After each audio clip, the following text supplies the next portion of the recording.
Okay, so today we will discuss double integrals ना कि double integral क्या होते हैं हम साथ साथ उर्दू में भी बात करेंगे.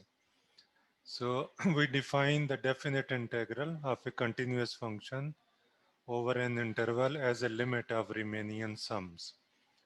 In this section we extend this idea to define the integral of a continuous function of two variables over a bounded region R in the plane. In both cases, the integrals are limit of approximating Riemann sums. The Riemann sums for the integral of a single variable function are obtained by partitioning a finite interval into thin subintervals, multiplying the width of each subinterval by the value of f at a point ck inside that subinterval and then adding together all the products. A similar method of partitioning, multiplying, and summing is used to construct double integrals. However, this time we pack a planar region R with small rectangles rather than small subintervals. We then take the product of each small rectangle's area with the value of f at a point inside that rectangle. And finally, sum together all these products. When f is continuous, these sums these sum converge to a single number as each of the small rectangle shrinks in both width and height. The limit is the double integral of f over r. As with single integral, we can evaluate multiple integrals via FE, via antiderivatives, which frees us from the formidable task of calculating a double integral directly from its definition as a limit of Riemann sums. The major practical problem that arises in evaluating multiple integral lies in determining the limits of integration. While the integrals of chapter 5 were evaluated over an interval which is determined by its two endpoints, multiple integrals are evaluated over a region in the plane or in space. This gives rise to limits of integration, which often involve variables, not just constant. Describing the region of integration is the main new issue that arises in the calculating of multiple integrals. अच्छा, इसमें उसने ये बताया है कि एक definite integral है जिसमें आपको लिमिट दी जाती है, इंटरवल दिया जाता है कि इस पॉइंट से लेकर इस पॉइंट तक इसकी लिमिट लगाई जाए. ठीक है, और उसमें वो सिर्फ एक लाइन के अगेंस्ट होता है, लेकिन मल्टीपल इंटीग्रल जो है उसमें क्या होता है कि वो रीजन या किसी space, region in the plane, plane के अंदर कोई रीजन है या फिर स्पेस है, तो उसके ऊपर उसको हम एवेल्युएट करते हैं. ठीक है, उसको हम कहते हैं कि ये मल्टीपल इंटीग्रल्स हैं. तो डिफरेंस जो है डेफिनेट इंटीग्रल में और मल्टीपल इंटीग्रल में ये है कि डेफिनेट इंटीग्रल जो है वो लाइंस के ऊपर होता है और जो मल्टीपल इंटीग्रल्स है वो किसी ख़ास रीजन में, ठीक है, स्पेस पे या उसके अंदर जो प्लेन है उसमें होता है. Double integrals over rectangles. अब जो रेक्टेंगल है तो वो भी एक रीजन है. अब रेक्टेंगल जो है ये टू डायमेंशनल है, इसमें विड्थ होती है, हाइट होती है, तो इस वजह से इसके ऊपर आप डबल इंटीग्रल्स जो है वो यूज़ करते हो. अगर एक लाइन के अगेंस्ट है तो फिर सिंपल जो इंटीग्रेशन है वो हम करेंगे. We begin our investigation of double integrals by considering the simplest type of planar region, a rectangle. तो कहते हैं कि planar region जो है उसके ऊपर हम बात करेंगे. We consider a function of two dimensional function है, function of two variable है, ठीक है, defined on a rectangle, rectangular region R. ठीक है। वो तो कंसिडर ए फंक्शन, एक फंक्शन है जो कि एक रेक्टेंगुलर रीजन के ऊपर डिफाइंड किया गया है। और वो कैसे करेंगे, x lies between a and b, ये रीजन है। ठीक है, तो इसमें एक्स की जो वैल्यूज है, मतलब दो हैं, एक हाइट है और एक विड्थ है। एक को आप एक्स कह दें, एक को आप वाई कह दें। ठीक है, तो रेक्टेंगल के जो चार पॉइंट्स हैं ए बी सी डी, वो चारों पॉइंट्स के ए बी सी डी कह दें, तो इस तरह ये रीजन जो है डिफाइंड हो जाता है। ठीक है, वही divide R into small rectangles, कि फिर जो रीजन है उसको छोटी रेक्टेंगल्स में डिवाइड कर देते हैं एक नेटवर्क यूज करते हुए लाइंस का, पैरेलल टू एक्स एक्सेस और वाई एक्सेस। ये जो लाइंस हैं ये एक्चुअली रीजन को डिवाइड करता है एन रेक्टेंगुलर पीसेस में where the number of such pieces n gets large as the width and height of each piece gets small। तो ये जितने जो स्मॉल रेक्टेंगल्स हैं ये स्मॉल होती जाएंगी। ठीक है, और इस तरह से कैलकुलेशन होती जाए। These rectangles form a partition of R. तो ये रेक्टेंगल्स जो हैं ये एक्चुअली उस रीजन के पार्टीशन कर देंगी, छोटे छोटे रीजन बनाएंगी। A small rectangular piece of width delta x and height delta y has area delta a is equal to delta x delta y। तो ये जो बिल्कुल छोटा सा एक रेक्टेंगल कह लो या रीजन है, उसका जब एरिया फाइंड करेंगे तो वो भी एक स्मॉल एरिया होगा। और वो स्मॉल एरिया जो एक्चुअली कैसे हम लेंगे, कि डेल्टा एक्स और डेल्टा वाई का प्रोडक्ट लेते हुए if we number the small pieces partitioning are in some order।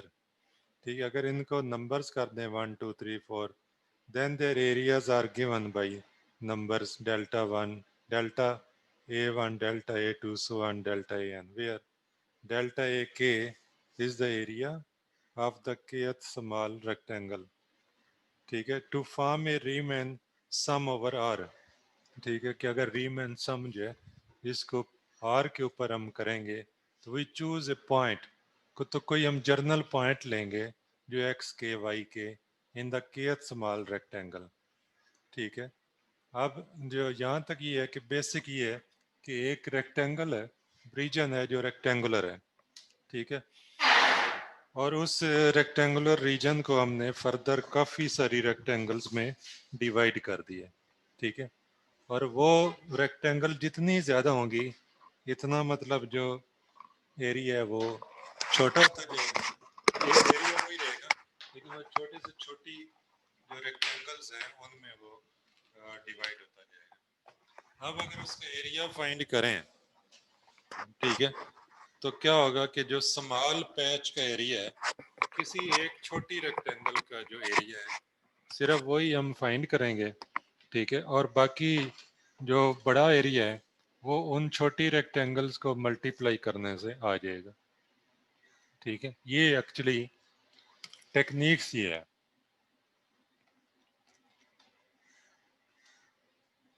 अब वो कहता है कि अगर हम इसमें कोई एक पॉइंट रखें उस रीजन में, ठीक है, जो रेक्टेंगुलर है, तो multiply the value of F at that point by the area and add together the products. तो ये एक्चुअली जो छोटा सा एरिया है ये एक रेक्टेंगल का एरिया है, उसके साथ एफ ऑफ एक्स के वाई के मल्टीप्लाई होगा और समेशन जो है वो के इक्वल टू 1 to n हो जाएगा। तो ये आपके पास एस एन आ जाएगा depending on how we pick x के y के in the kth small rectangle we may get different values for sn। मतलब अगर आप s1 करते हैं तो जो फर्स्ट रेक्टेंगल है उस पे आ जाएगा, s2 करते हैं तो जो सेकंड रेक्टेंगल है उस पे आ जाएगा। इस तरह से ये आएगा। We are interested in what happened to these Riemann sums as the width and heights of all the small rectangles in the partition of R approach 0।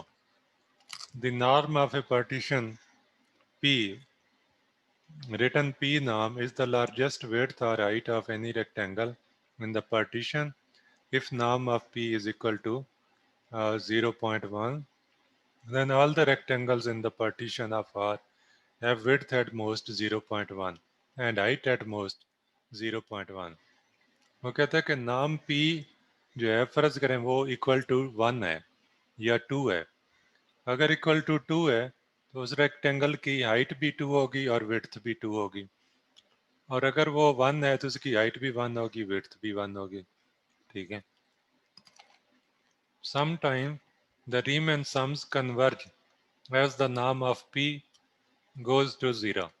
कि रीमैन सम जो है वो छोटा होता जाता है अगर नाम p जो है वो 0 की तरफ जाए। रिटर्न उसको कैसे, कि नाम p अप्रोचेस टू 0 हम लिखते हैं। ठीक है।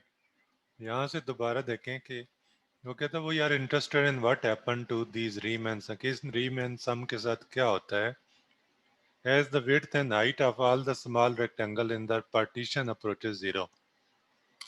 कि जब ये जो छोटी रेक्टेंगल्स हैं इनकी विड्थ और हाइट बिल्कुल थोड़ी हो जाए, छोटी हो जाए, 0 को अप्रोच करनी शुरू हो जाए, तो फिर रीमैन सम्स के साथ क्या होता है। So the norm of a partition P, written P norm, is the largest width or height of any rectangle in the partition. If P norm equal to this one, then all the rectangles in the partition of R have width at most 0.1 and height at most 0.1. Sometimes the Riemann sums converge as the norm of P goes to 0. इसको हम ऐसे लिख सकते हैं, the resulting limit is then written as limit p approaches to 0 summation k equal to 1 to n f of x k y k delta a I. As p approaches to 0 and the rectangles get narrow and short, their number n increases, so we can also write this limit as।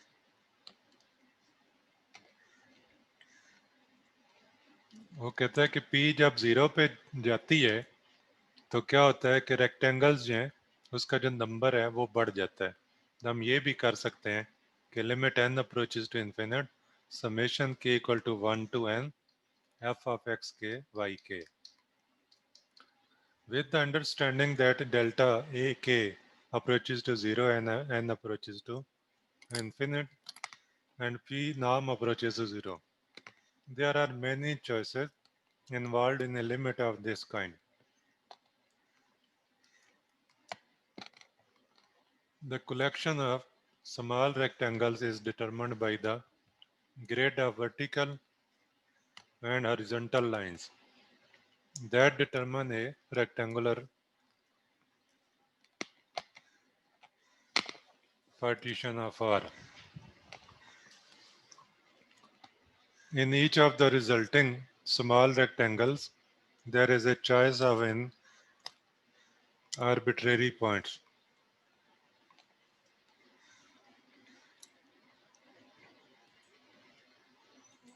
एक minute, यहाँ से कुछ messages आ रहे हैं।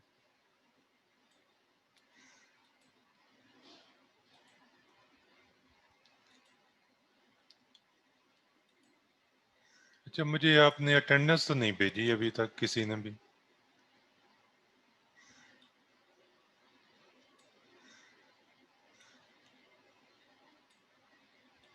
Sir group पे भेज। कौन group पे भेजी है?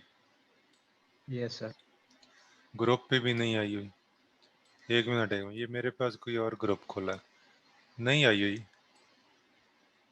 ये शायद पुरानी है, जब करके उसने डिलीट कर दी है जिसने भी किया। दोबारा भेजें जरा, किसने भेजा? हाँ, ये अब आई है।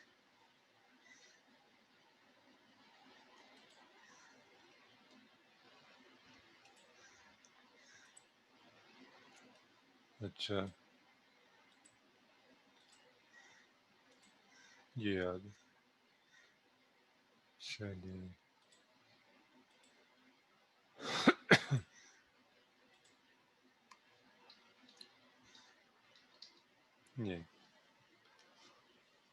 अच्छा, विद अंडरस्टैंडिंग वो कहते हैं कि अब जब रेक्टेंगल्स बढ़ जाएंगी तो नंबर ऑफ रेक्टेंगल जो है वो बढ़ेगा। तो हम लिख सकते हैं कि जैसे जैसे एरिया जो है वो छोटा होता जाता है ऐसे ऐसे नंबर्स जो हैं वो बढ़ते जाते हैं।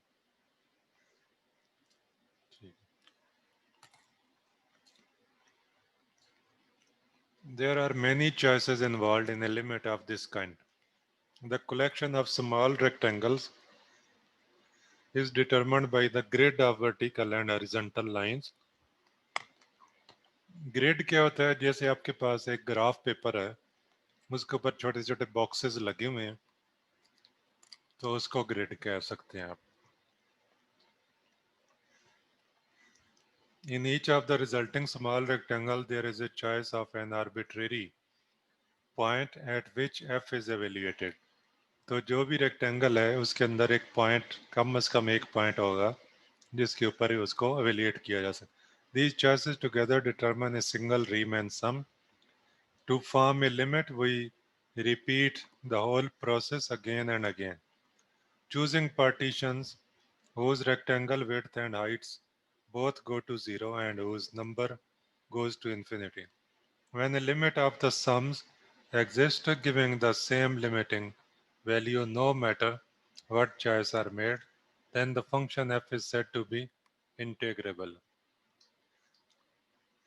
वो कहता है कि जब लिमिट एग्जिस्ट करती है, ठीक है, तो उस वक्त क्या है, when a limit of the sum exists giving the same limiting value,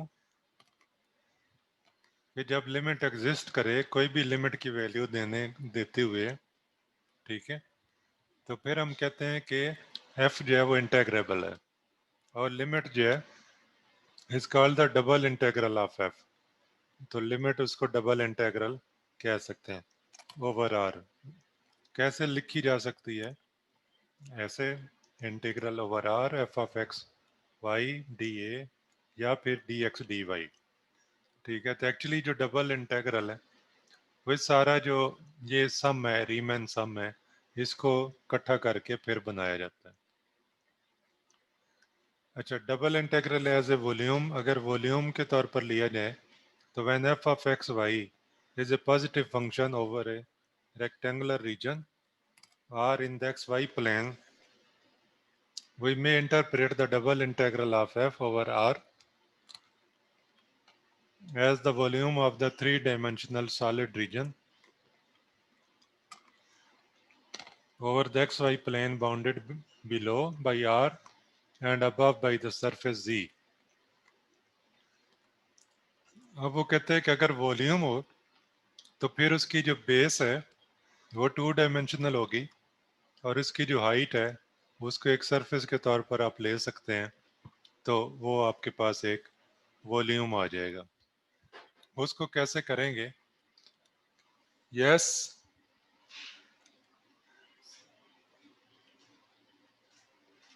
Nasir ने मेरा कहवा ले आना था, वो पहले मंगवाएं, फिर कोई काम मेरा भी करे ना। नहीं नहीं, आपको समझ नहीं आई। नासिर है ना, नासिर, उसने मेरा कहवा इधर ले आना था। मैंने कहा ये पानी में सर को रख के उसी के बाद। ठीक है।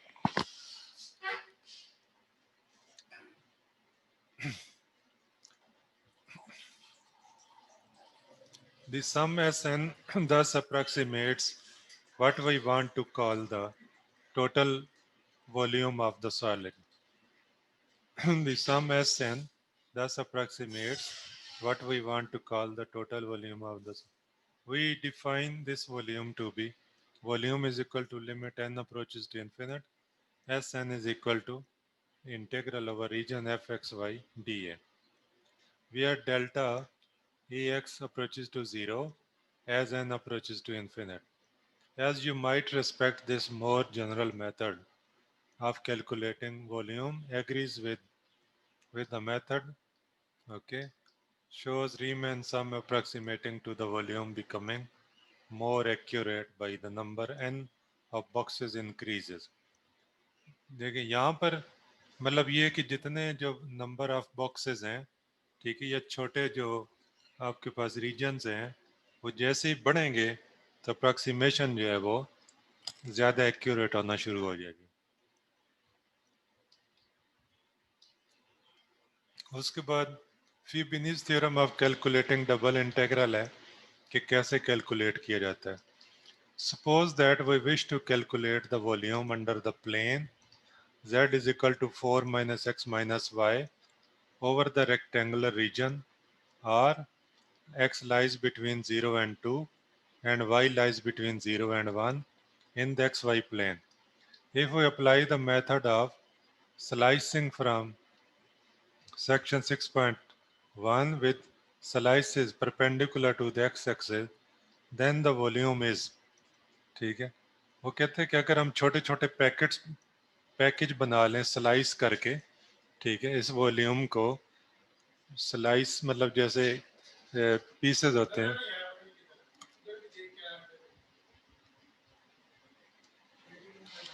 अच्छा,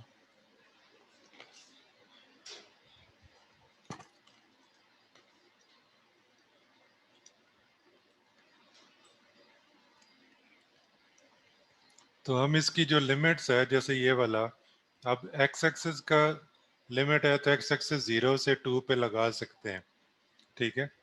तो अगर आपने एक्स एक्सिस यहाँ 0 से 2 किया है तो यहाँ पर डी एक्स आएगा, ठीक है। और अगर आपने 0 से 1 पे लिमिट लगाई है जैसे ये लगी है, ठीक है, तो फिर क्या होगा कि यहाँ पर डी वाई आएगा, where ax is the cross sectional area at x. For each value x we may calculate ax as the integral. कि वो कहता है कि y एक्सेस के अलॉन्ग चूंकि ये सरफेस पूरी आएगी तो फिर ये आएगा, और अगर x एक्सेस के अलॉन्ग है तो फिर 0 से 2 ये वाली लिमिट लगेगी, ठीक है, और ये पूरा एरिया जो भी है वो हम यहाँ लगा सकते हैं, which is the area under the curve z is equal to 4 minus x minus y in the plane of the cross section at x. In calculating ax, x is held fixed and the integration takes place with respect to y. Combining equation 1 and 2, जो वो कहता है कि हम इसको इस तरह लिख सकते हैं कि अगर 0 से 2 x पे है तो ये पूरा एरिया है, और यहाँ पर हम ये कर सकते हैं कि चूंकि एरिया में एक्स वाई दोनों वैल्यूज हैं, एक्स से 0 और एक्स से 2 ये बाहर आ गया, और ये वाला जो इंटेग्रे ये पूरा ए ऑफ एक्स है इसको अंदर रख देते हैं ये वाला, ठीक है। तो आपके पास ये डबल इंटेग्रल आ गया। अब पहले अंदर वाले को कैलकुलेट करेंगे, ठीक है, तो ये 4y हो जाएगा और एक्स वाई हो जाएगा और वाई स्क्वायर ओवर 2, इसके ऊपर लिमिट लगाएंगे 0 से 1, तो इसको कैलकुलेट किया, पहले 1 लगाया है तो ये आ गया 4, ठीक है, फिर माइनस एक्स और फिर 1/2, तो इनको सिंप्लीफाई किया तो ये 7/2 माइनस एक्स फिर डी एक्स। अब 0 से 2 लगाएंगे, अब इंटीग्रेट किया तो 7/2 एक्स और एक्स स्क्वायर ओवर 2, 0 से 2 यहाँ पहले 4 लगाया और यहाँ पे ये आगे 16/2 8 हो जाएगा इक्वल टू 5। तो इस तरह से ये जो डबल इंटीग्रल है वो कैलकुलेट हो जाता है, ठीक है। अच्छा, फिर ये कहता है कि we just wanted to write a formula for the volume without carrying out any of the ये उसने लिखा है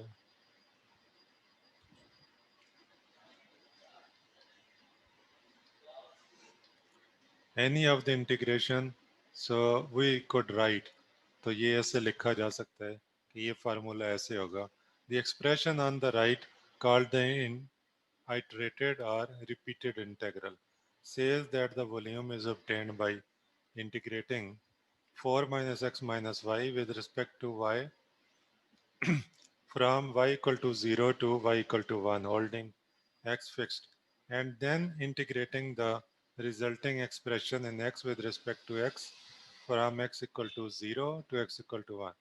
The limits of integration are associated with y, so they are placed on the integral closest to dy. The other limits of integration 0 and 2 are associated with the variable x, so they are placed on the outside integral symbol that is paired with dx. What would have happened if we had calculated the volume by slicing with plane perpendicular to the y-axis as a function of y, the typical cross-sectional area is x0 to 2 equal to 4x minus x square over y. ये cross sectional area है और इसको जब evaluate करेंगे तो आपके पास आ जाएगा 6 minus 2y. The volume of the entire solid is therefore volume equal 0 to 1 a of y dy y equal to 0 to 1. तो ये वो कहते हैं इस तरह भी हो जाता है. ठीक है, तो इस फोबिनीज थ्योरम जो है उसको ऐसे भी लिखा जा सकता है if f of x y is continuous throughout the rectangular region. ठीक है, तो फिर कैसे double integral over the region f of x y dA can be written as c to d a to b f of x y dx dy a to b c to d f of x y dy dx. तो ये more simple है, मतलब ऐसा करने से ज़्यादा easily हम calculate कर सकते हैं. Fubini's theorem says that double integrals over rectangles can be calculated as iterated integrals. बस ये उसका आपके पास एक आ गया है, क्या कहते हैं कि प्रोज आ गया है, एक कंक्लूजन आ गया है. ठीक है, ये कि फोबिनीज थ्योरम जो है, ठीक है, वो क्या करता है.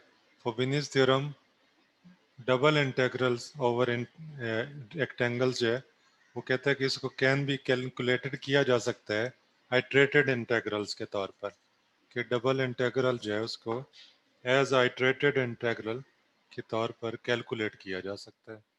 ठीक है, we can evaluate double integral by integrating with respect to one variable at a time, कि एक टाइम पे एक वेरिएबल के रेस्पेक्ट इसको एवेल्यूएट किया जा सकता है.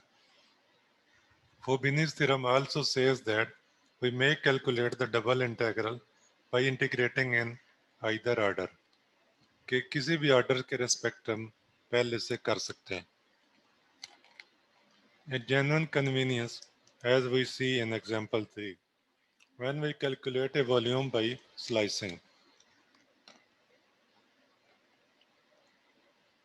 We may use either plane perpendicular to the x-axis or planes perpendicular to the y-axis.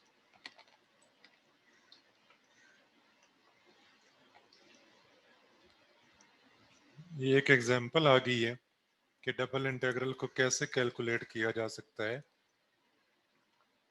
ठीक है, कैसे calculate double integral over the region. अब वो रीजन को डिफाइन करेगा. फंक्शन ये है, ये फंक्शन है जो रीजन का कर्व बनाता है या जो भी है, और उस रीजन के ऊपर लिमिट्स क्या है.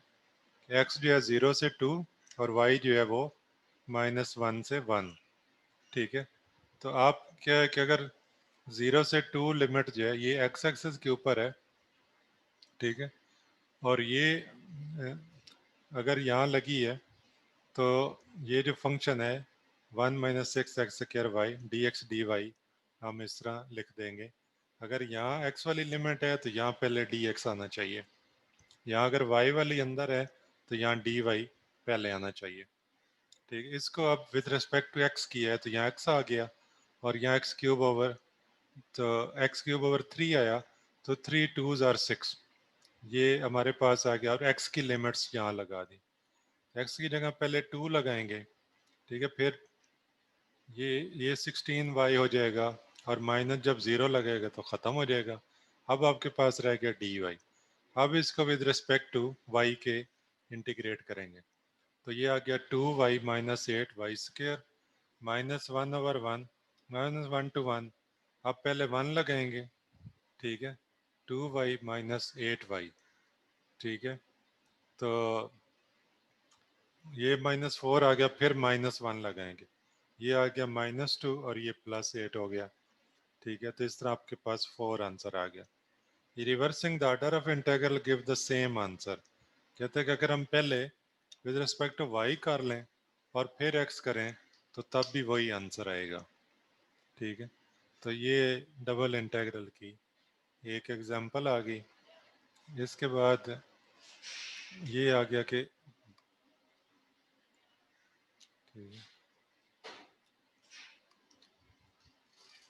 Double integral over bounded non rectangular regions.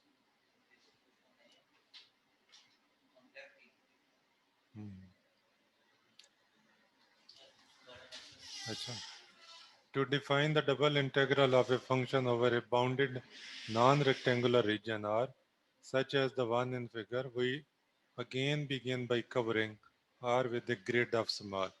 तो कहते हैं कि अगर वो रीजन रेक्टेंगुलर ना हो तो फिर भी हम उसे कर सकते हैं छोटे छोटे रीजन में डिफाइन कर। इसकी ज़रूरत नहीं है, ये वाला आप छोड़ भी सकते हैं, इसको डबल इंटीग्रल ये। ठीक है, अच्छा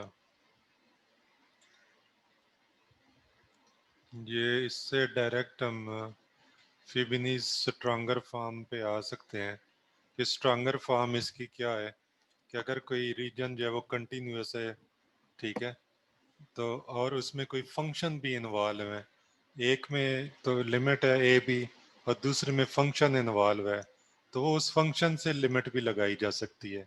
उसके कहने का मकसद ये है। और अगर आर इज डिफाइंड, अगर इस तरह डिफाइंड हो, ठीक है, तो फिर भी ऐसे चल, मतलब जैसे भी डेफिनेशन है, जैसे भी आपके पास लिमिट दी हो, तो इसी तरह से आप उसको कैलकुलेट कर सकते हैं। इसकी एग्जांपल उसने ये दी है कि अगर हमारे पास एक ये फंक्शन है टू डायमेंशन का और लिमिट जो है वो ऐसे दी हुई है कि bounded by the x axis, कि एक तरफ से पूरा एक्स एक्सिस है और दूसरी तरफ से लाइंस हैं, एक लाइन ये वाली है, दूसरी लाइन ये वाली है। ठीक है, तो ये इस तरह से भी दिया जा सकता है, लेकिन इसमें थोड़ा सा आपने अपना मतलब माइंड यूज करना होता है कि अगर वो कहता है कि एक्स एक्सिस के ऊपर है, ठीक है, तो उसके ऊपर डेफिनेटली वाई जो है वो ज़ीरो होगा। ठीक है, और फिर वो कहते हैं एक्स इक्वल टू वन है, तो वो ज़ीरो से वन आ जाएगी। ठीक है, तो ये ज़ीरो से वन वाली इसने इस तरह फाइंड की है। ठीक है, और दूसरा वो कहता है कि वाई जो एक्स रखेंगे तो दोनों, फिर दूसरी जो वो ज़ीरो से एक्स आ जाएगी, तो ज़ीरो से वन और ज़ीरो से एक्स जो है एक्चुअली हमने यहाँ से निकाला है कि एक्स एक्सिस है, एक्स एक्सिस के ऊपर वाई ज़ीरो रहेगा, तो दोनों पर ये ज़ीरो रहेगा, वाई फिर ज़ीरो से एक्स है और एक्स जो है वो ज़ीरो से वन, मतलब ओरिजिन से ज़ीरो ज़ीरो से दोनों पॉइंट्स चलेंगे कि एक्स एक्सिस के ऊपर एक्स इक्वल टू वन आएगा ज़ीरो से वन, और वाई जो है वो ज़ीरो से एक्स होगा। और ये फंक्शन एज इट इज़ हम यहाँ लगाएंगे, बाकी सारा काम वही है जो हमने पहले किया, तो उसका वैल्यूएट कर लेंगे और हमारे पास आंसर आ जाएगा। ऐसी डबल इंटीग्रल जो है, अगर साइन एक्स ओवर एक्स है डी ए, ठीक है, where R is the triangle in the x y plane bounded by the x axis, the line y is equal to x and the line x equal to one, कि x equal to one हो और x हो, तो फिर क्या करें। तो यहाँ पर उसने y को bounded by the x axis के ऊपर y ज़ीरो है, फिर वही लिया है कि इसको हम वो लिमिट्स वही लिया जो पहले ले रहे थे और यहाँ पर चेंज किया, इसको भी उसने इसी तरह कैलकुलेट किया। तो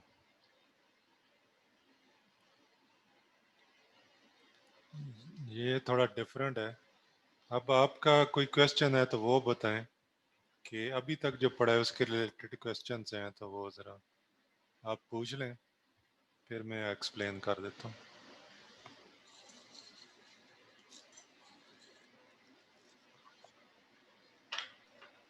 सर ये प्रैक्टिस करेंगे तो कोई इशू हुआ तो फिर आपसे पूछ लेंगे।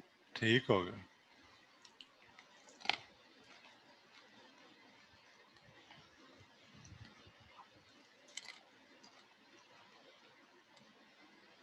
ज़्यादा अब न्यूमेरिकल और जो डेफिनेशंस हैं वो जब आ जाती हैं तो फिर ये है कि काफ़ी समझ आ जाती है।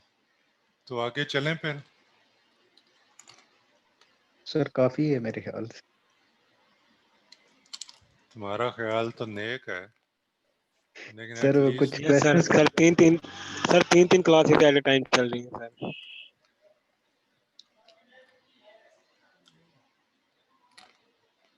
चलो कम से कम एक मीटिंग तो एंड होने देना, पूरा जो जूम का है। Yes sir. 1 मिनट सर रह वो गया सर वैसे ही। अच्छा, तो कैसे कैलकुलेट किया? ऊपर दिखा रहा है। चल रहा है अच्छा, जी सर।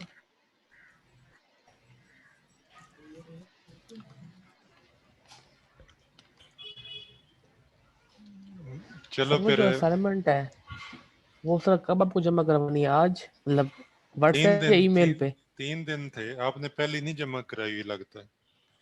सर वो सर वो कट्टी मंडे नहीं का जमा आपने करवानी कहा। थी। 3 दिन हम देते हैं, 3 दिन के बाद जो भेजता है उसकी फिर वो वेटेज नहीं होती जो पहले भेजता है।